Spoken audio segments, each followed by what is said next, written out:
प्रिय विद्यार्थियों, नमस्कार। मैं डॉक्टर बी आर शास्त्री, सह आचार्य संस्कृत, बाबू शोभाराम राजकीय कला महाविद्यालय अलवर। मैंने अपने पहले वीडियो में आपको बीए प्रथम वर्ष संस्कृत के प्रथम प्रश्न पत्र का पाठ्यक्रम और इस प्रश्न पत्र में के पाठ्यक्रम में निर्धारित पुस्तकें तथा परीक्षा में आने वाले प्रश्न पत्र का प्रारूप समझाया था। उसके पाठ्यक्रम में प्रथम पुस्तक स्वप्न वासुदत्तम का अध्यापन हम प्रारंभ करेंगे, क्योंकि पुस्तक प्रारंभ करने से पहले उस पुस्तक के लेखक, रचनाकार का परिचय, उसकी रचनाएं तथा उस पुस्तक की संक्षिप्त विषय वस्तु के बारे में जानना आवश्यक होता है। इसलिए पहले हम स्वप्न वासुदत्तम प्रसिद्ध नाटक के रचनाकार भास के विषय में विचार करेंगे। सबसे पहले भास का समय निर्धारण कि ये प्रसिद्ध नाटककार किस समय हुए थे। यद्यपि भास के समय निर्धारण में विद्वान मतैक्य नहीं है, अलग अलग विद्वानों के अलग अलग मत हैं,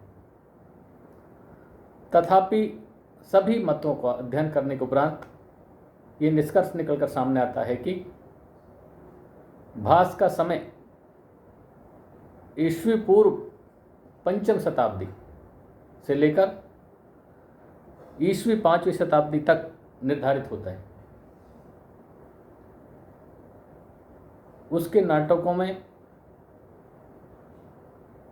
वर्णित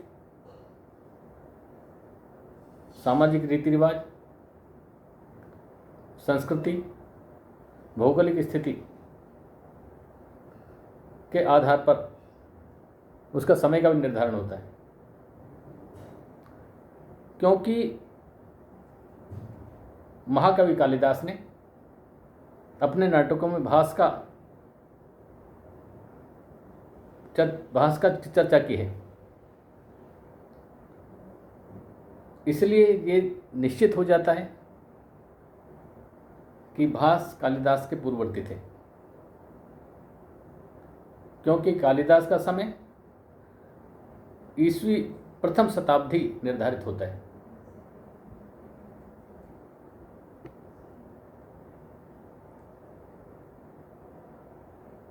पंडित गणपति शास्त्री ने भास को पतंजलि से भी पूर्व माना है, तो इस आधार पर माना जाता है कि भास चतुर्थ शताब्दी से पूर्व के रहे होंगे।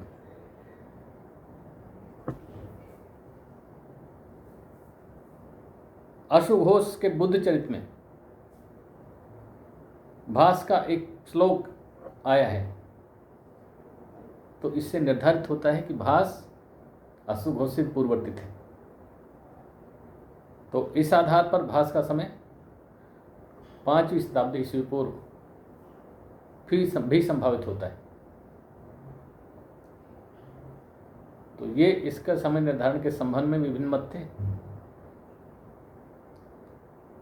अब भास किस क्षेत्र के रहने वाले थे, जब इस पर विचार विमर्श हुआ तो भास के नाटकों में भौगोलिक स्थिति तथा संस्कृति का अध्ययन करने के उपरांत ये निश्चित हुआ कि भास संभवतः दक्षिण भारत के रहने वाले थे। और क्योंकि भास के सभी 13 नाटक त्रिवेंद्रम केरल से प्राप्त हुए, तो इससे भी निश्चित होता है कि वो लगभग वहीं के निवासी थे। अब ये रहा भास का स्थान कि वो किस स्थान के निवासी या किस क्षेत्र के रहने वाले थे। अब आता है भास का कृतित्व, कि भास का की कौन कौन सी रचनाएं थी।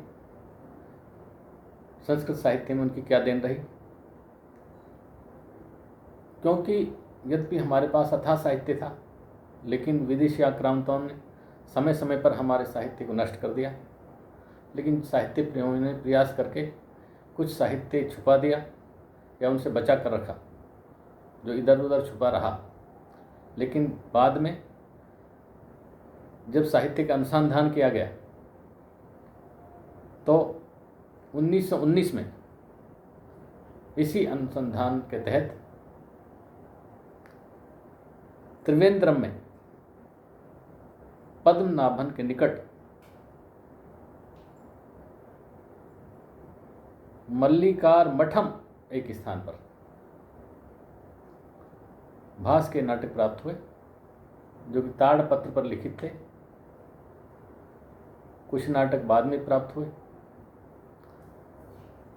तब पंडित गणपति शास्त्री ने इन नाटकों को एकत्रित किया और इन्हें प्रकाशित कराया।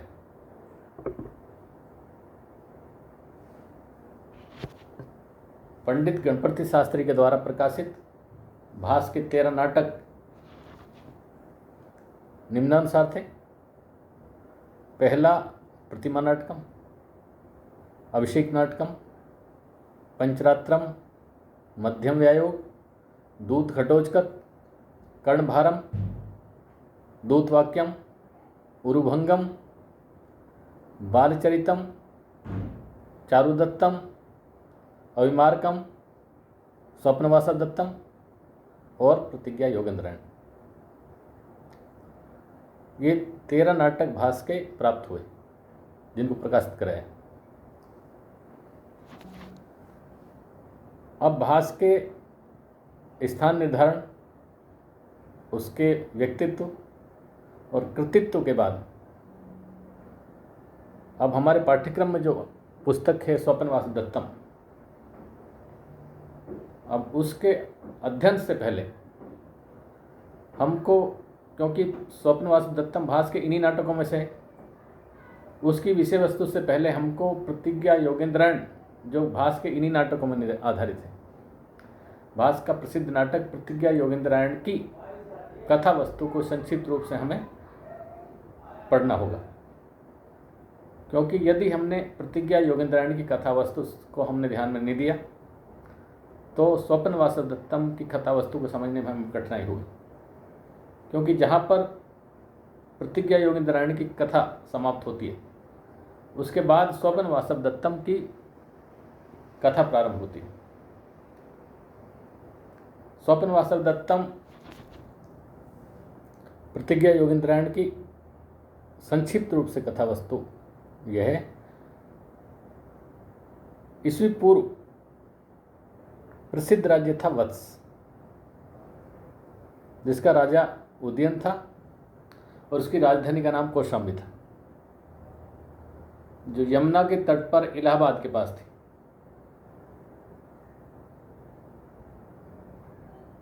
वहीं उसके पास ही दूसरा राज्य था मगध, जिसकी राजधानी राजगृह थी। मगध का जो राजा था वो अजात शत्रु का पुत्र दर्शक था। वहीं वत्स प्रदेश के आसपास ही एक राज्य और था, अवंती, जो शिप्रा के तट पर स्थित था। अवंती का राजा प्रद्योत था और इसकी राजधानी उज्जैनी थी। राजा प्रद्योत के पास क्योंकि बहुत बड़ी सेना थी और वो बड़ी सेना रखने के कारण महासेन के नाम से प्रसिद्ध था। वत्स देश का राजा जो उदयन था, जो बहुत वीर था, सुंदर था, साहसी था और कला प्रेमी था, उसके इन्हीं गुणों को देख करके जो प्रद्योत था वो अपनी पुत्री वासवदत्ता का विवाह उदयन से करना चाहता था। क्योंकि उदयन को वीणा बजाने का शौक था, वो वीणा बजा करके बड़े मदमस्त हाथियों को भी अपने वश में कर देता था। ये उसमें कला थी। महाराज दर्शक ने एक योजना बनाई कि उसने एक लकड़ी का हाथी बनवाया और उसको जंगल में स्थापित करवा दिया। वहाँ उदयन के पास समाचार भेजा कि एक बहुत मस्त हाथी जंगल में आया है और उसको पकड़ा जाए। जब उदयन अपनी वीणा लेकर वीणा बजाता हुआ उस हाथी को वश में करने आया तो राजा महासेन के सैनिकों ने छल से युद्ध करके और उदयन को अपने वश में कर लिया, कैद कर लिया तथा अवंती में लिए बंदी बना लिया। महासेन ने उदयन को अपनी पुत्री वासवदत्ता के लिए वीणा सिखाने के लिए उसे नियुक्त कर दिया, क्योंकि वासवदत्ता भी बहुत सुंदरी युवती थी। वीणा सिखाते सिखाते उन दोनों को प्रेम हो गया और वो एक दूसरे के लिए जीने मरने को तैयार हो गए। इधर जो वत्स प्रदेश के राजा उदयन का महामंत्री था योगेंद्रन, उसने ये प्रतिज्ञा की कि मैं पुनः अपने महाराज उदयन को छुड़ा कर लाऊंगा, और वो अपनी प्रतिज्ञा को पूरा करने के लिए साधु वेश में, चपणक वेश में अवंती चले गए और वहाँ छुप करके योजना बनाने लगे उदयन को छुड़ाने की। लेकिन जब उसको पता चला कि उदयन वासवदत्ता से प्रेम करता है और वो उसके बिना जाएगा नहीं,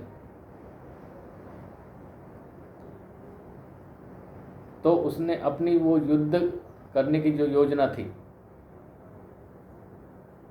उसको टाला। आचार्य योगेंद्रन ने भद्रवती नाम की हथनी को रात को भेजा और उस पर वासवदत्ता उदयन को बिठा करके उज्जैनी से निकाल दिया और वो अपने देश वत्स आ गए। उधर जब राजा महासेन को पता चला कि उदयन चला गया तो योगेंद्रन को पकड़ लिया गया, किंतु महासेन योगेंद्रन की स्वामी भक्ति को जान करके बड़ा प्रसन्न हुआ और उसने योगेंद्रन को छोड़ दिया और उन्हें उपहार भी दिए। इस तरह योगेंद्रन अपने स्वामी उदयन को छुड़ा लाया। उसने जो प्रतिज्ञा की थी कि मैं अपने राजा उदयन स्वामी को और वासवदत्ता को दोनों को लेकर आऊँगा, वो उसकी प्रतिज्ञा पूरी हो गई। ये प्रतिज्ञा योगेंद्रन की जो कहानी यहाँ समाप्त हो जाती है नाटक की। हमारे पाठ्यक्रम में जो स्वप्न वासवदत्तम नाटक है उसकी कथा उसके बाद की है। तो आज केवल इतना ही। अगले वीडियो में हम स्वप्न वासवदत्तम को पढ़ाना प्रारंभ करेंगे। धन्यवाद।